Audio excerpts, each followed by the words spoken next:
नमस्कार विद्यार्थ्यांनो, डॉक्टर कीर्तीच्या चॅनलवर तुमचे स्वागत आहे. आज मी कक्षा 10वी मराठी अक्षर भारती यातून पहिल्या भागातला दुसरा अध्याय संतवाणी हा घेऊन आलेली आहे. संतवाणी हा एका प्रकारचा अभंग आहे. ह्यातलं भाग जो की अंकिला मी दास तुझा असं आहे, हे आपण घेऊन आलेलो आहे. आज आपण याचे स्वाध्याय बघणार आहोत. ठीक आहे, तर आपण स्वाध्याय बघूया कसे दिलेले आहेत ते.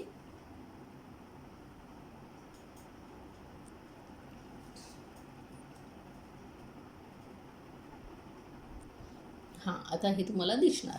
तर आता बघूया कृतीमध्ये काय आहे. सर्वात पहिली कृती दिली आहे की पाठाच्या आधारे खालील कृती केव्हा घडतात ते लिहा. आहे माता धावून जाते. माता केव्हा धावून जाते? जेव्हा बाळ आगीत पडते. मतलब जब बच्चा आग में गिरता है तब माँ जो है भाग कर जाती है. आहे पृथ्वीवर पक्षिणी झेपावते. पृथ्वी पर पक्षिणी कब झेप लेती है, कब उड़कर आती है? जेव्हा पक्षिणीचे पिल्लू झाडावरून खाली पड़ते. जब उस पक्षिणी का जो बच्चा रहता है वो झाड़ पर से नीचे गिरता है तब वो पृथ्वी पर झेप लेती है. नेक्स्ट है ई. गाय हंबरत धावते. गाय हंबरत कधी धावते? कब वो हंबरते हुए चिल्लाते हुए भागती है, आवाज़ देते हुए भागती है? जेव्हा वासराला भूख लगते. जब उसके बच्चे को वासरू को भूख लगी हुई होती है और वो अपनी माँ को बुलाता है. हरिणी चिंतित होते. ई. हरिणी चिंतित होते यानी हरिणी जो होती है उसको चिंता कब हो जाती है? जेव्हा पाडस वणव्यामध्ये सापड़ते यानी जब उसका बच्चा जो होता है पाडस वो जब जंगल की आग में घिर जाता है उस समय वो बड़ी चिंतित हो जाती है. आकृती पूर्ण करा. नेक्स्ट है आकृती पूर्ण करा में है कि कवितेतील माता आणि हरिणीचे वर्णन करणारे शब्द. तर उसमें पहला है माता. माता का जो वर्णन है कौन से शब्द ने किया है? माता के दयालुपना का वर्णन है. माता किस शब्द से हमको उसके अंदर वर्णित हुई है?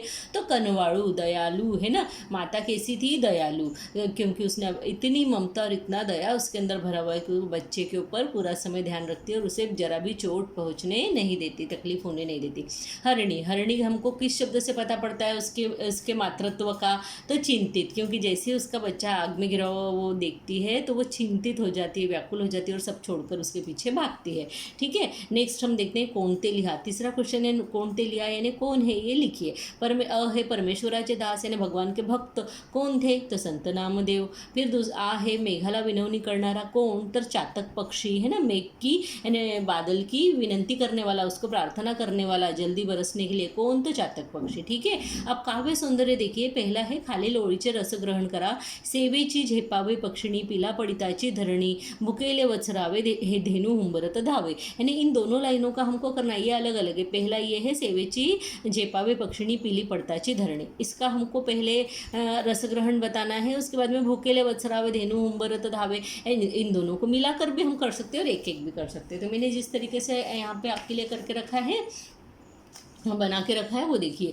अब जैसे यहाँ दिया है कि सेवेची, एक मिनट, हाँ अब दिखेगा. तो सेवेची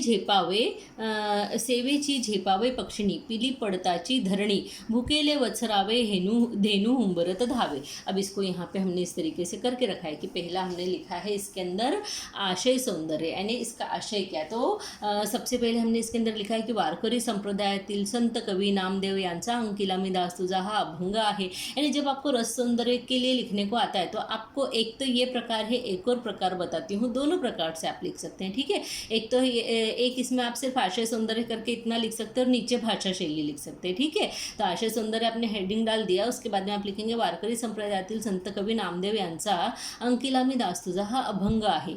है ना, नाम लिखना है हमको, क्योंकि ये कविता क्या है? अभंग के रूप में. या अभंगात अनेक दृष्टांत देऊन परमेश्वर कृपेची याचना संत कवींनी केलेली है. मतलब इस अभंग के अंदर जो है अनेक तरीके के उदाहरण देकर परमेश्वर की कृपा उन पर हो जाए ऐसी याचना, ऐसी विनती, ऐसी प्रार्थना जो है संत कवी ने जो विठ्ठल को की है.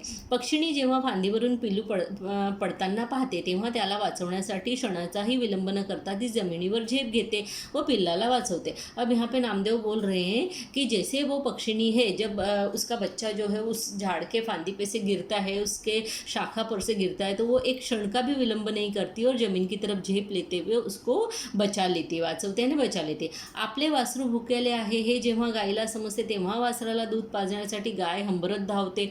और दूसरे इसमें ऐसा बताया है, क्योंकि हमको यहाँ पे दूसरी लाइन दी ही नहीं है, भुकेले वत्सरावे धेनु हुंबरत धावे, तो उसका ये है की आपले वासरू भुकेलेले आहे, मतलब अपना बच्चा जो है वो भूखा है, हे जेव्हा गायला समजते, ये जब गाय को समझता है वो बच्चे की आवाज़ से, तेव्हा वासराला दूध पाजण्यासाठी, तब उस बच्चे को दूध पिलाने के लिए, उसकी भूख शमाने के लिए, उसकी भूख तृप्त करने के लिए गाय हंबरत धावते, फिर वो हंबरते हुए आवाज़ निकालते हुए भागती आती है, और उससे, उसकी आवाज़ से जो है उसका बच्चा समझ जाता है कि उसकी माँ जो है अब उसके पास आ रही है।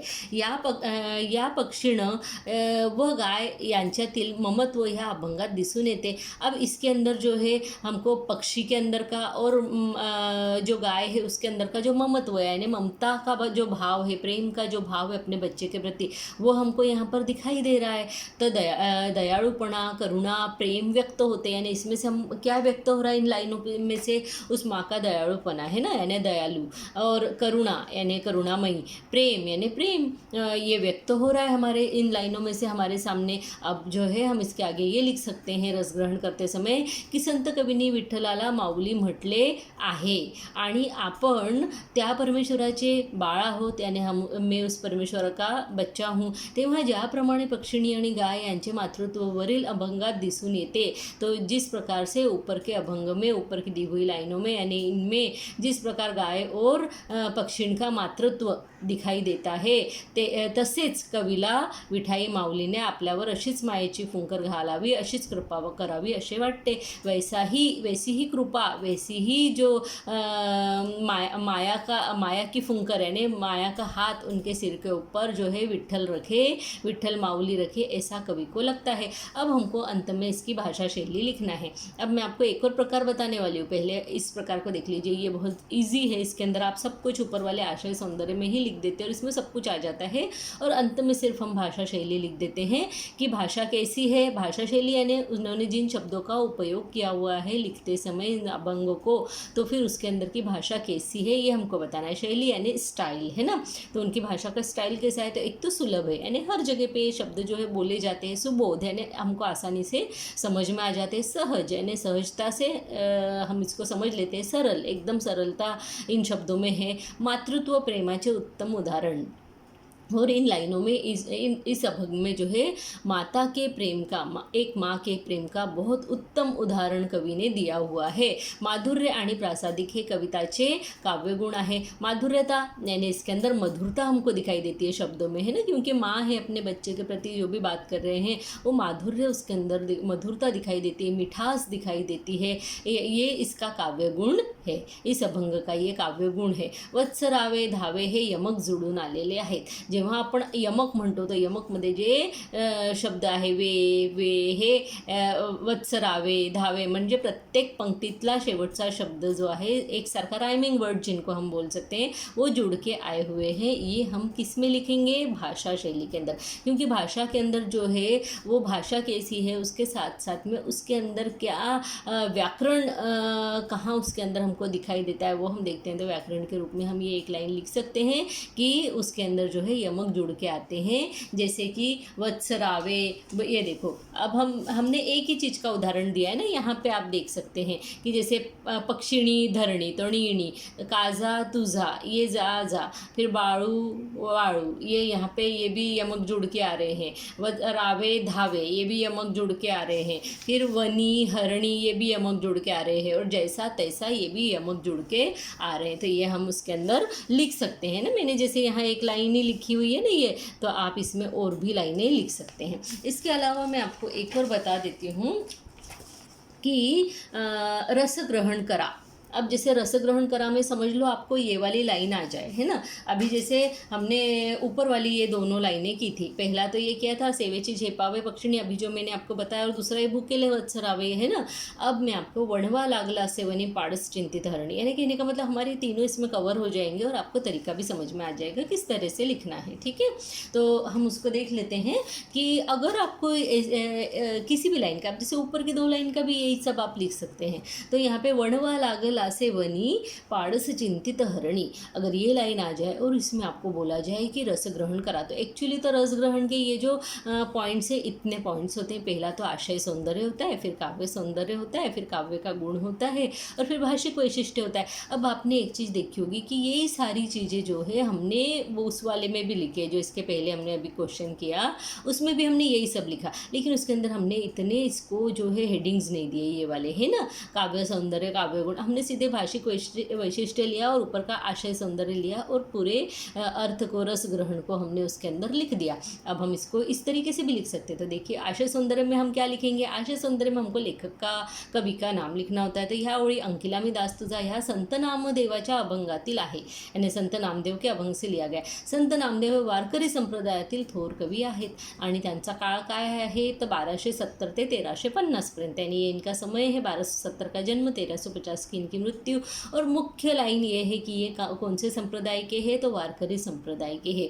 और ये अंकिला में दास तुझा किसने लिखा है, संत नामदेव ने लिखा है। ये हमको इम्पोर्टेंट जो चीज़ें, बस इसके अलावा न तो आपको एक लाइन ज़्यादा लिखना है, न ही एक लाइन कम लिखना है, समझ में आया, यानी कम भी आप नहीं लिख सकते हो। फिर काव्य सौंदर्य, काव्य सौंदर्य में आप क्या लिखेंगे कि काव्य की सुंदरता हमको इसमें कहाँ से दिखाई देती है, तो यात मात्र प्रेमाचे उत्कृष्ट वर्णन केलेले आहे। ये चीज़ हमने पिछले इसमें भी लिखी है।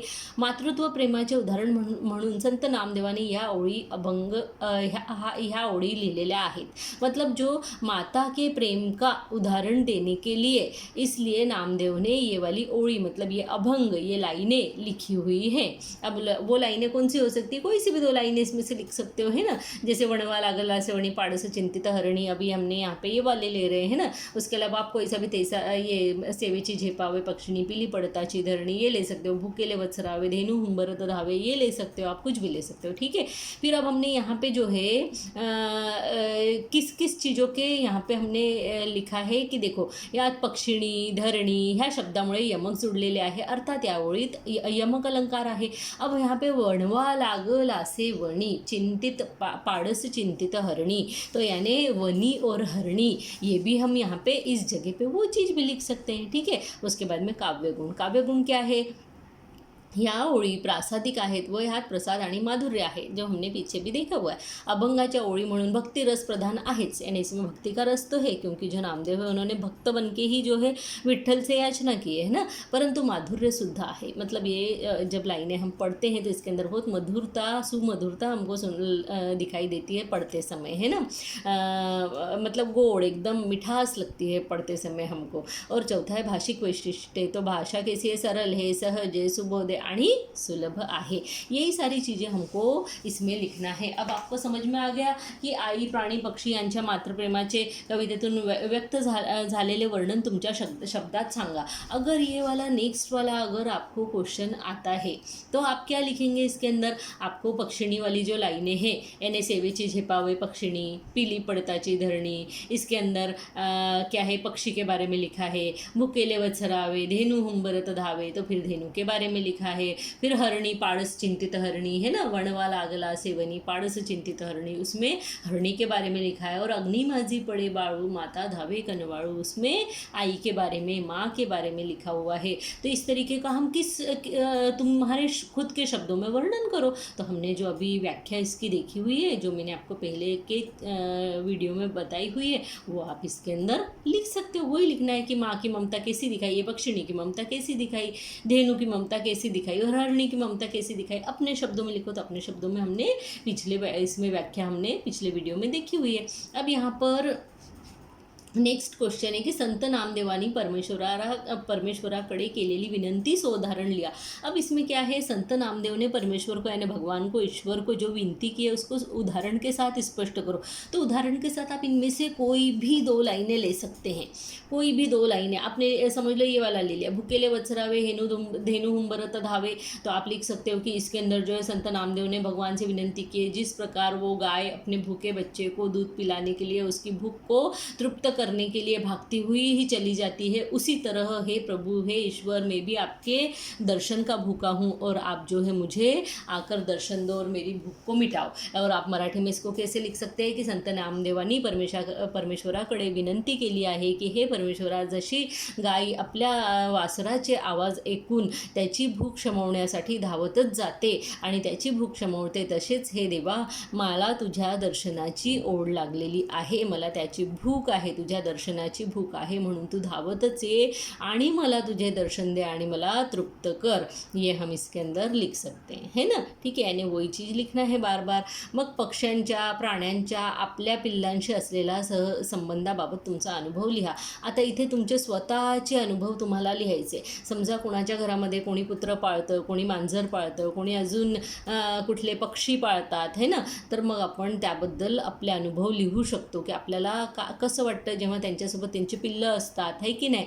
त्यांचे समजा कुत्रं तुम्ही पाळलेलं आहे आणि तिला पिल्लं झालीत, मग तुम्ही बघता की ती आपल्या पिल्लाचं कसं लक्ष ठेवते, कसं त्याला गोंजारते, कसं त्याला प्रेम करते, है की नाही। त्याच्यासाठी कशी ती धावतच येते, कुणाला हात लावू देत नाही वगैरे, तर तिचं ममत्व आम्हाला त्यामध्ये दिसतं। मग ते ममत्व आपल्याला कसं काय दिसलं, एखादी घटना की एक दिवस आमच्या घरी पाहुणे आलेले होते, मग त्यांचा लहान मूल होतं, आमच्या डॉगीला जे आहे पिल्लं झालेली होती आणि ते लहानसं मूल त्या पिल्लांना हात लावायला गेलो, म्हणून जी तुमची डॉगी, तिचं काही नाव असू शकेल, है ना, तर तिने लगेच त्या मुलाच्या अंगावरती भुंकायला लागली आणि त्याला पिल्लाला हात लावू दिले नाही वगैरे। म्हणजे त्याच्यामधनं तिचं मातृत्व प्रेम दिसतं की ती तिच्या बाळाला कुणालाही हात लावू देत नाही। असं तुम्ही स्वतः एक प्रसंग कुठलाही लिहू शकता किंवा घरातलं सुद्धा तुम्ही स्वतःचं अजून काही लिहू शकता, तुमच्याकडे अजून कुठलं प्राणी असेल तर। ठीक आहे, मग आता मला वाटतं की तुम्हाला ही अंकिला मी दास तुझा याचा स्वाध्याय जो आहे व्यवस्थितपणे समजला असेल आणि आता यात काहीही प्रॉब्लेम तुम्हाला नसेल। जर असेल तर कमेंट बॉक्समध्ये मला लिहा आणि विचारा। ओके, मी सदैव तत्पर आहे तुमचे उत्तरं द्यायला। धन्यवाद, नमस्ते।